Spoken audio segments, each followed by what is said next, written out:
All right, listeners, welcome back to the show. So today we are taking a deep dive into, well, frankly, a bit of a strange one. Yeah, this one's going to be interesting for sure. Yeah, so what we have is basically just a single little snippet of pasted text.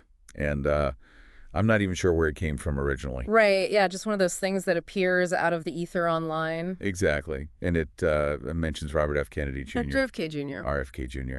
Yeah, and it says something about his confirmation hearing as health secretary. as Trump's pick for health secretary, which, I mean, Yeah, you don't see that every day. not every day, no. Like finding a unicorn in your backyard or something. Yeah, it's certainly not the most obvious pairing you could imagine. Right, RFK Jr. I mean, he's known for his environmental activism, right? Absolutely. Very outspoken about vaccines and things like that.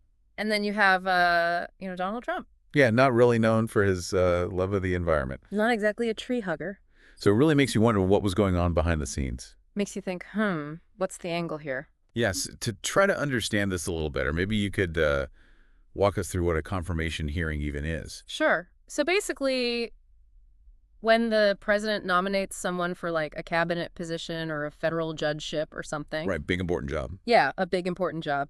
The Senate has to approve them. Okay. And the confirmation hearing is like their chance to vet the nominee. That's nominee. Yeah, it's like a job interview, but with way higher stakes. Okay. So they ask questions about the nominee's experience and their qualifications. On their views and stuff. Yeah, their views on, the relevant issues. And their past statements and stuff like that. Exactly. It's a chance for the Senate and really for the public to see if this person is a good fit for the job. Okay. And in a case like this, where you have a figure as controversial as RFK Jr., Yeah. you can bet those hearings would be absolutely packed with drama. Yeah. And that's what makes this whole thing so fascinating, right? Yeah. Because RFK Jr., he's got quite a history. Yeah, he's not exactly a stranger to controversy. Right. He's done a lot of work on environmental issues. Yeah, been a huge advocate for clean water and, fighting against pollution. But he's also made some pretty strong claims about vaccines. Yeah, his views on vaccines have definitely put him at odds with a lot of people in the medical and scientific communities. He even wrote a whole book about it, didn't he? He did. So wouldn't that make this whole confirmation hearing a complete political minefield? Oh, absolutely. You'd have fireworks from every direction. What do you think? Like, what kinds of reactions would we see to this nomination? Well, I mean, you'd have RFK Jr. supporters, right? Sure. They'd probably point to his track record on environmental issues. And they might view him as somebody who's really fighting for public health in his own way. Exactly. They might see him as a maverick, a truth teller, someone who's not afraid to challenge the status quo. But then you'd also have a lot of people in the scientific and medical communities who would be very concerned. Yeah, you'd have doctors and scientists and public health experts all raising serious questions about his stance on vaccines. Right, because they rely on scientific consensus. Right, and they see his views as being very much outside of that consensus. And then there's the whole political angle, too. Oh, yeah. This would throw a major wrench into the works politically. How do you think it would play out within the parties themselves?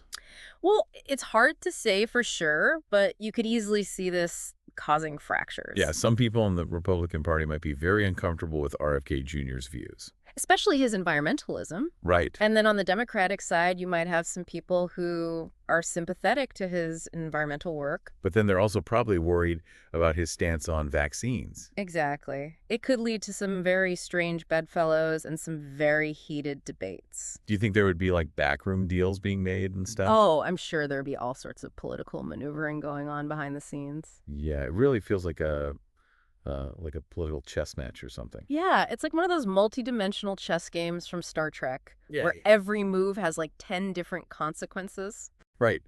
So this little snippet of text, this little clue, This little breadcrumb. this little breadcrumb has opened up this whole rabbit hole of possibilities. Yeah, like we've stumbled upon this hidden passageway in a mysterious old house or something. Right. But let's zoom out for a second and think about the bigger picture here. Okay. What does this nomination, regardless of whether it succeeds or fails, Right.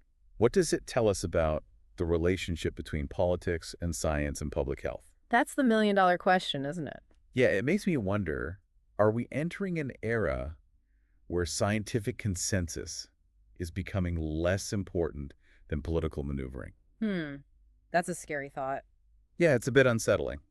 I mean, this situation really highlights how political appointments can have a huge impact on essential areas like healthcare and scientific policy. Right, because ultimately, whoever's in charge of these agencies, they're the ones who are making decisions that affect all of us. Exactly. They're setting the priorities, they're allocating the resources, they're shaping the regulations. So it underlines the need for us as citizens to really engage in critical thinking. Right, we can't just passively accept whatever we're told. We have to question what we hear. We have to consider the source. And we have to think about the potential long-term consequences of these political decisions. Because whether we like it or not, these choices affect us all. Okay, so to wrap things up, To summarize. this seemingly simple piece of text about RFK Jr.'s nomination, Yeah, this little fragment of information. it's actually unveiled this incredibly complex web of political intrigue and scientific debate. And potential impacts on public health. It's a reminder that even seemingly isolated events can have ripple effects across society. Absolutely. It's all connected. It is. And on that note, I'm going to leave you with one final thought. Okay, hit me with it. Imagine for a moment that RFK Jr. does become health secretary. What then?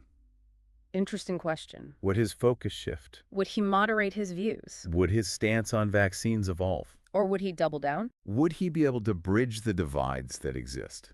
Or would his appointment deepen the tensions?